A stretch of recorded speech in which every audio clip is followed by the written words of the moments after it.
The Locked On Podcast Network presents the NFL Big 3 in 30. The three biggest stories in the NFL from our local experts at the Locked On Podcast Network. We bring you the real story, why it matters, what's next, who wins the big game, and more, all in 30 minutes. The NFL Big 3 in 30 starts now with the biggest story in the NFL. New Orleans Saints quarterback Spencer Rattler won the starting job by checking three boxes. You are Locked On Saints, your daily New Orleans Saints podcast. I want to tell you exactly how it is that it sounds like Spencer Rattler won the starting job based on some of the comments from head coach Kellen Moore when he announced on Tuesday who the starting quarterback would be for the beginning of the season. And I think that it's because he checked three different boxes: experience, confidence, consistency. So I want to roll through each of those things and explain to you where I think and how I think he ended up checking those three boxes, why they were important, and how it led to this moment where Spencer Rattler earned the New Orleans Saints starting quarterback job. Let's start off with experience. Yes, he's had 6 NFL starts last year back in 2024. All 6 of those were losses. All 7 of his appearances were losses, but I do think that that's a part of the experience factor. 6 games started, 7 games played, having to play with a variety of different talent, all the way from starter to backup to reserve to guy just off the street in some cases.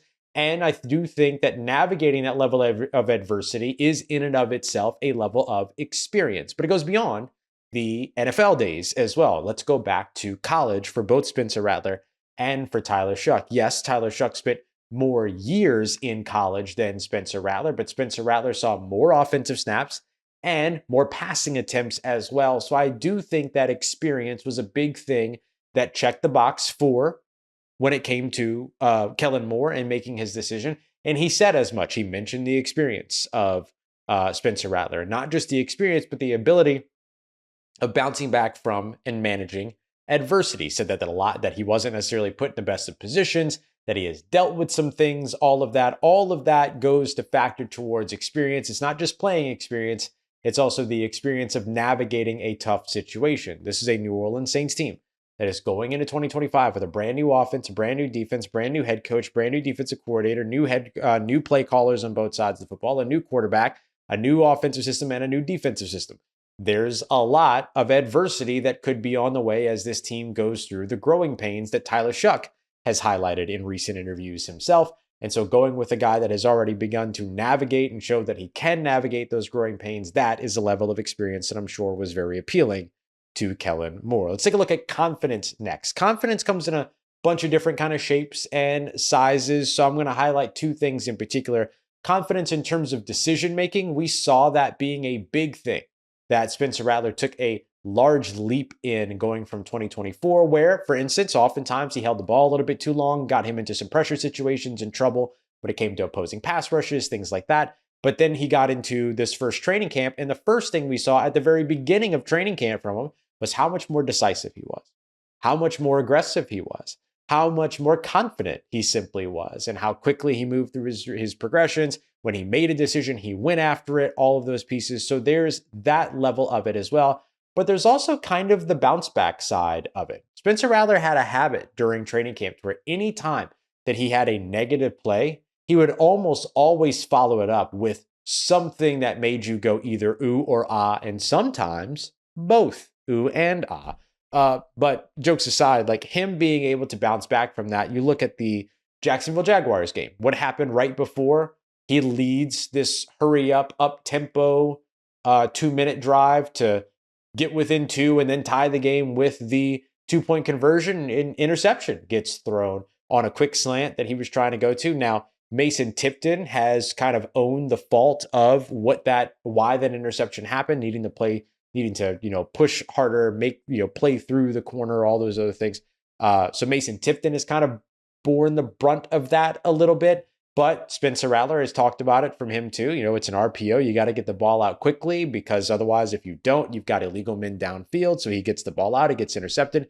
But instead of him kind of sulking in that or not being able to bounce back from that, he does bounce back from it. He leads this game-tying drive that turned a loss into a preseason tie in the exhibition where there is no overtime, Ross. And so being able to kind of figure out, or being able to bounce back from that moment, shows you a level of confidence there as well. But I do think that the confidence on the field mostly kind of showed through his decision making, his aggressiveness, his willingness to attack and be aggressive out on the football field. That was something that stood out to us the very first time that we saw him out on the field during this 2025 training camp.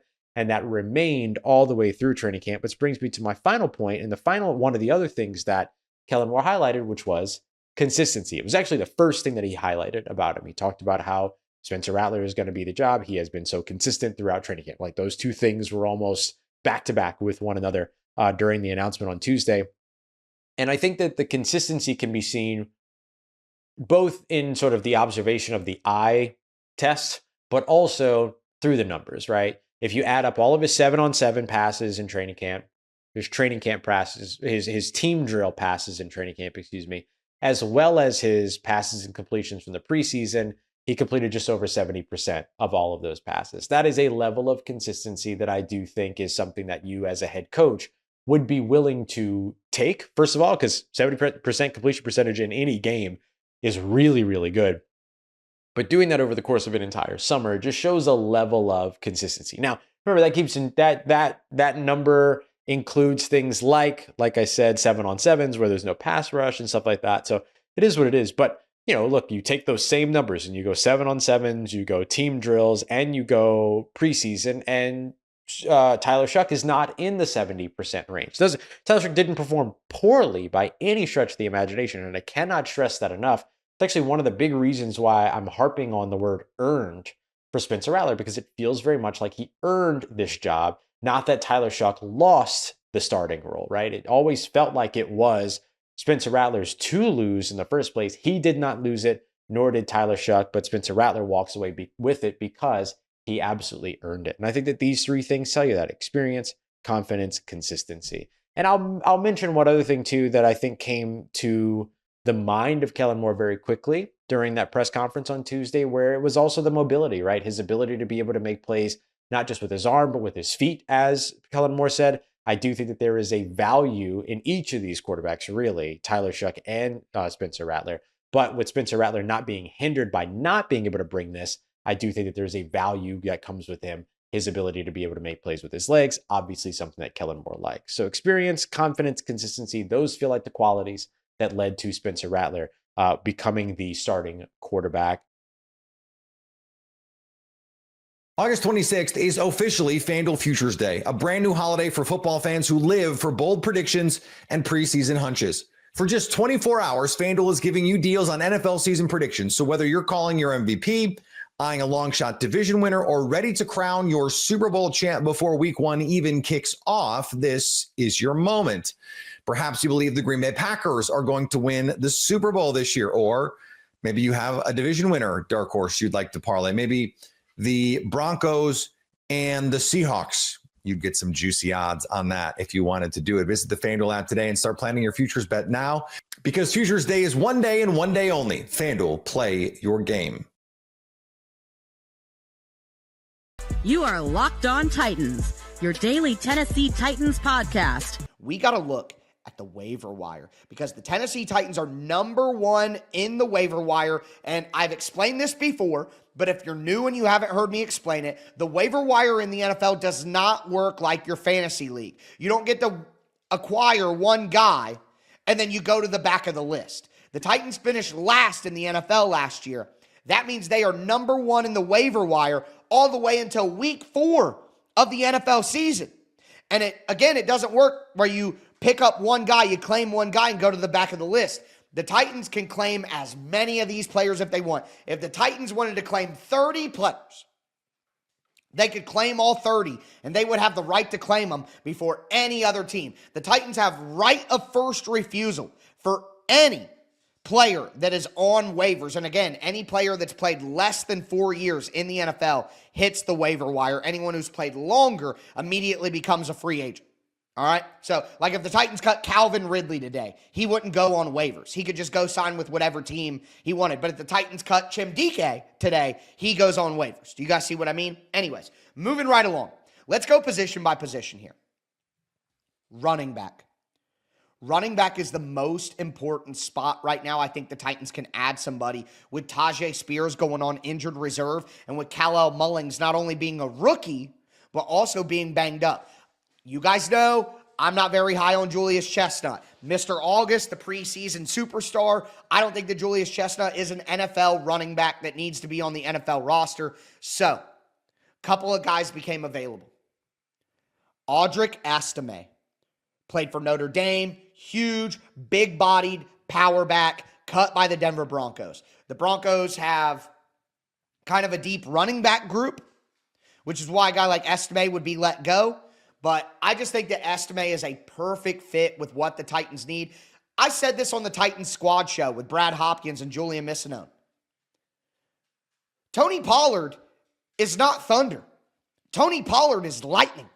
Tony Pollard is a lightning style back, not a power back. Tony Pollard was a running back wide receiver in college. I think people forget that because of how physical he ran last year and what the Titans asked from Tony Pollard. But they need a power back to go with the lightning back that Tony Pollard is. And Estime is absolutely a power back that can run downhill. I think he's a better runner than Julius Chestnut. I think his skill set fits perfectly with Tony Pollard for the time being. And when Mullings comes back and when Spears comes back, you can just get rid of Estime if you need to. But I think Audric Estime makes a ton of sense. And Damian Martinez, Cam Ward's running back from Miami.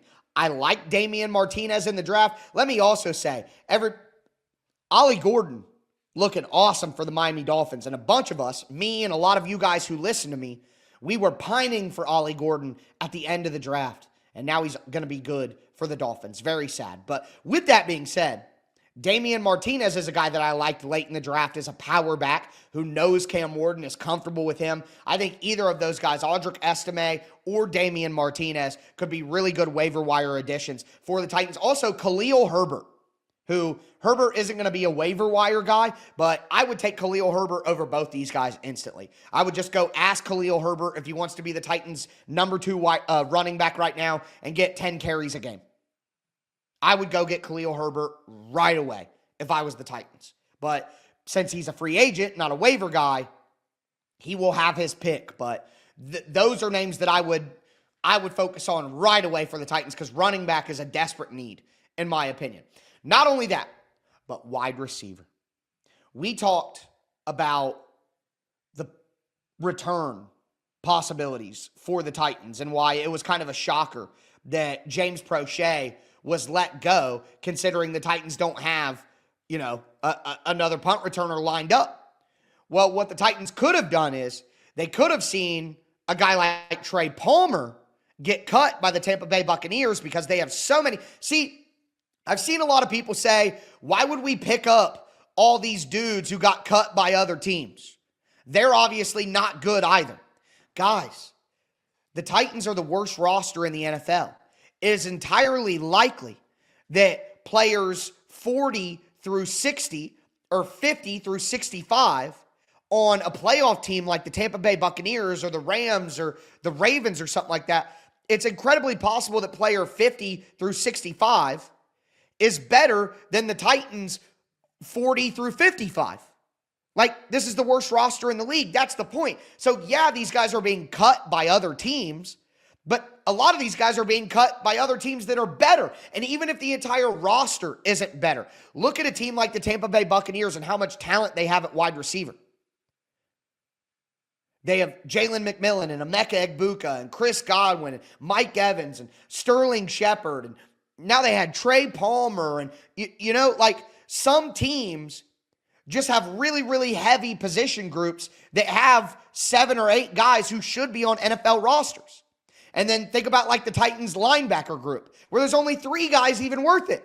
There are some teams out there who have 5 or 6 linebackers who should be on NFL rosters, but they can't keep 5 or 6 guys on their roster. So don't be negative Nancy and be like, all these guys got cut, they suck anyway. That's an immature way of viewing it. Honestly, an uninformed way of understanding how roster management works in the NFL. But with that being said, Trey Palmer, the Titans could have cut James Prochet because they want to go get a wide receiver who's a better wide receiver, who's a bigger wide receiver, who also can return. Trey Palmer has 68 career punt returns. Trey Palmer has 60 career kick returns. Go out and get Trey Palmer, Tennessee Titans. Not a question about it. That should be a move that the Titans should make. Now, there are some other wide receivers who became available, like Deontay Johnson, Malachi Corley. Those guys are locker room cancers. We don't want Malachi Corley. We don't want Deontay Johnson.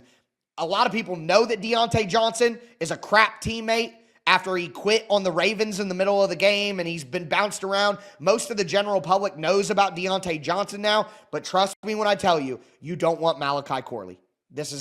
He is a locker room cancer, a me guy. You do not want Malachi Corley. At tight end, bring in Greg Dulcich. Greg Dulcich, former high pick tight end for the Broncos, went to the Giants. I think he led the preseason in touchdown catches. He can be a perfect backup for Gunnar Helm. He's a similar type player. Gunnar Helm's a better blocker, and Dulcich is more of a pure receiver. But look at Cincinnati's offense. They have a guy like Mike Gesicki, who they can use as a matchup guy. Gunnar Helm is going to be that for the Titans, but without Josh Whyle on the team now, they don't have anybody else who can replicate that skill set. And DMR is very similar to Chigakonkwo. Well, now you get Greg Dulcich, who's kind of similar to Gunnar Helm, and now you have a backup for both, and you can continue to develop Dulcich as a player in your offense. I would love Greg Dulcich on the Titans. Jelani Woods, the big, huge 6'7" tight end for the Indianapolis Colts, he was cut. That's a different skill set too because he's so big and physical, which the Titans don't really have. That would be an interesting option also. On the offensive line, Javon Foster was cut by the Jacksonville Jaguars. Javon Foster out of Wake Forest. I liked him coming out of college, or it wasn't Wake Forest, it was Missouri. He could play right tackle, he could play left tackle. He had over 3,000 snaps in college. I would bring him in if the Titans are looking to add an offensive tackle and they like him better in year 2 than Brendan Crenshaw-Dixon. And former first-round pick for the Patriots, Cole Strange, was cut by the Patriots, obviously. Strange has not worked out. He's not a first-round pick. But as a long-term replacement for Lloyd Cushenberry, I think Bill Callahan could get the best out of Cole Strange. So I would be looking at that as a possibility. On the defensive side of the ball, at nose tackle, Shai Tuttle was cut by the New Orleans Saints. Isaiah Foskey the snowman, or Tuttle was cut by the Panthers and Foskey was cut by the Saints, but edge. Braden Swinson was cut by the Patriots. I loved Braden Swinson this year out of LSU. He's technically refined. He's 6'3". I would have been okay if the Titans picked Braden Swinson where they picked Femi Oladipo. Now, maybe that's a bad call on my part because Swinson ended up being, taken so much later in the process. He might have even gone undrafted. So there may be something going on there behind the scenes that we don't know about. But for the Titans edge rush group, to have a guy who's polished right away, who can balance out Femi's rawness, I would love to get Braden Swinson in here. Gabriel Murphy, I think Brennan Jackson from the Los Angeles Rams could be an option. Linebacker. Chad Mumma, cut by the Jacksonville Jaguars. I would bring him in as linebacker 4. Chris Paul, Pooh Paul from Ole Miss, who was just drafted. He was cut by, I think, the Rams. I would bring him in as linebacker 4 if the Titans are interested. And then finally in the secondary, at cornerback, Kobe Bryant from the Falcons, been a little banged up, but could be an option as a longer physical corner. Juju Brents, former second-round pick out of Kansas State, was cut by the Indianapolis Colts. The Titans took Darrell Baker off their hands and turned him into good depth. Go get Juju Brents and bring him in as depth for this cornerback room. He's an outside corner as well, which is what I think the Titans desperately need. Jalen Armour Davis, who is a former draft pick, 4th-round pick out of Alabama. He was cut by the Ravens. Again, the Ravens have a good, deep cornerback room. That's the type of big physical. August 26th is officially FanDuel Futures Day, a brand new holiday for football fans who live for bold predictions and preseason hunches. For just 24 hours, FanDuel is giving you deals on NFL season predictions. So whether you're calling your MVP, eyeing a long shot division winner, or ready to crown your Super Bowl champ before week one even kicks off, this is your moment. Perhaps you believe the Green Bay Packers are going to win the Super Bowl this year, or maybe you have a division winner, dark horse, you'd like to parlay. Maybe the Broncos and the Seahawks. You'd get some juicy odds on that if you wanted to do it. Visit the FanDuel app today and start planning your futures bet now, because Futures Day is one day and one day only. FanDuel, play your game. You are Locked On Falcons, your daily Atlanta Falcons podcast. The big move of the day. The Falcons went out there and got their new right tackle. We talked about this on Monday. It was a TBD, to be determined, addition on the offensive tackle. And that, addition was former Seattle Seahawks right tackle Mike Jarrell, former 6th-round pick. The Falcons acquired him for a 2027 7th-round pick. So Terry did not give up another 2026 pick in order to get a new tackle. He gave up a 2027 pick. And of course, by the time we get to 2027, we'll only have 3 picks at that point in time. But hey, we'll worry about that later, right? Terry's like, I ain't going to be here. So, as we've discussed, over the last week since Kaleb McGary went down with his injury on Wednesday, that, this impending move that now we know is Mike Jarrell is really going to be the plan B to fill the Kaleb McGary void, right? Plan A is going to be Elijah Wilkinson, and plan B, you add a player like Mike Jarrell in the event that plan A doesn't work and Elijah Wilkinson struggles over the first part of the season. But the plan is probably, and it feels very likely that will continue to be based off of today's actions, that the Falcons plan is starting Elijah Wilkinson until Storm Norton comes back, which could be 4 to 6 weeks from now, longer or whatever. We know it will be at least week 5 at the earliest, because Storm Norton is going on IR, but we'll talk about that later. So if Wilkinson struggles between now and then Jarrell becomes a pivot point.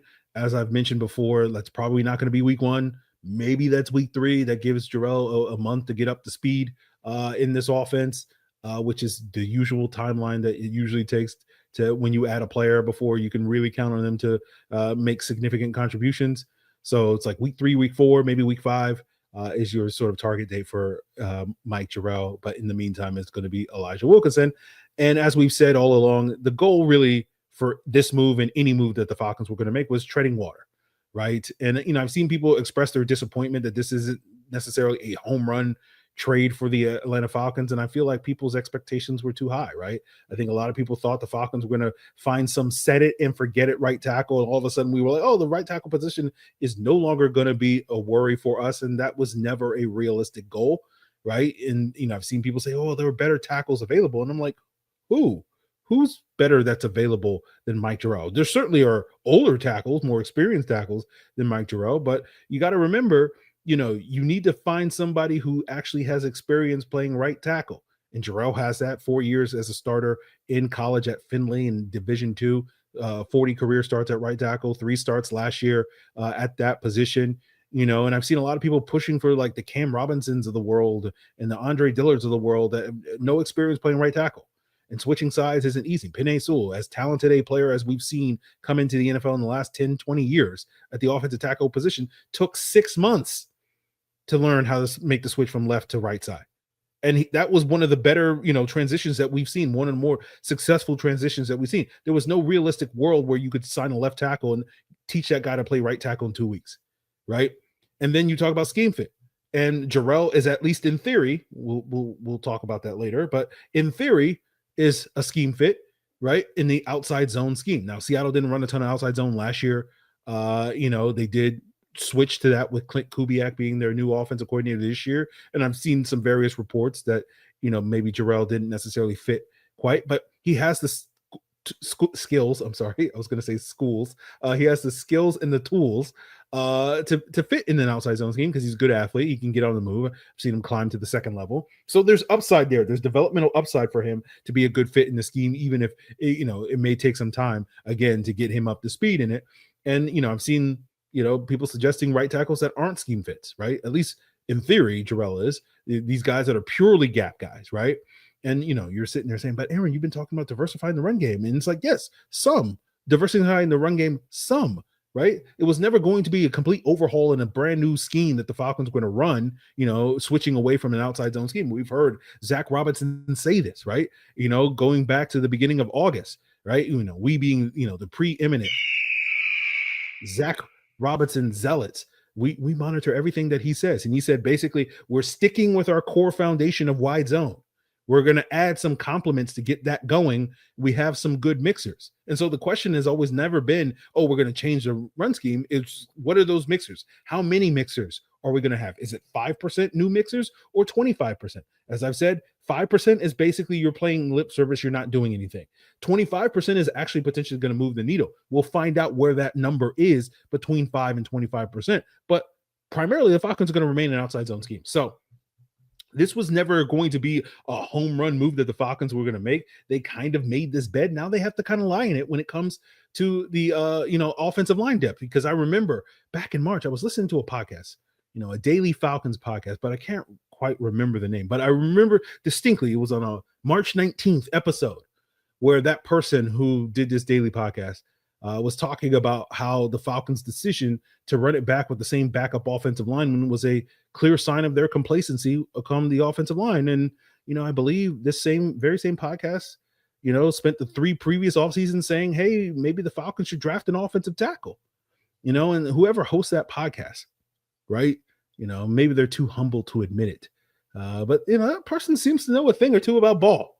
He's so humble that he won't even admit it. It was him that said it. He's just going to talk about himself in the third person. That's how humble that person is, But I would endorse listening to that podcast because it feels like whenever that person talks about anything related to football, it's relevant. You just don't know that it's going to be relevant.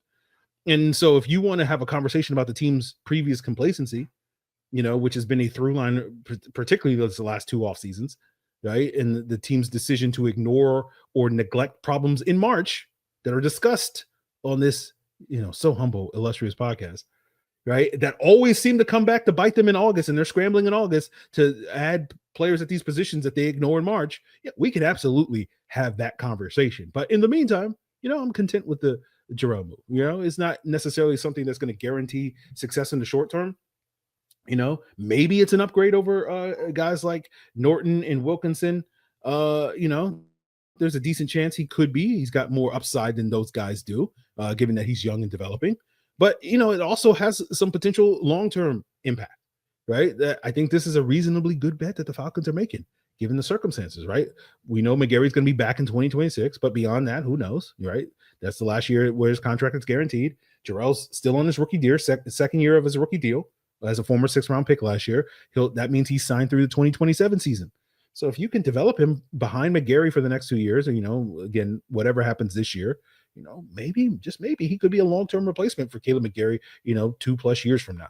And you only gave up a 2027 7th-round pick in order to do that. So I sit here and I say, Terry, not bad. Good job, Terry. So in the long term, this could be looking really good in 2 or 3 years. It could be looking really good in 2 or 3 months, or it could be looking really terrible. Again, you never know with the Atlanta Falcons.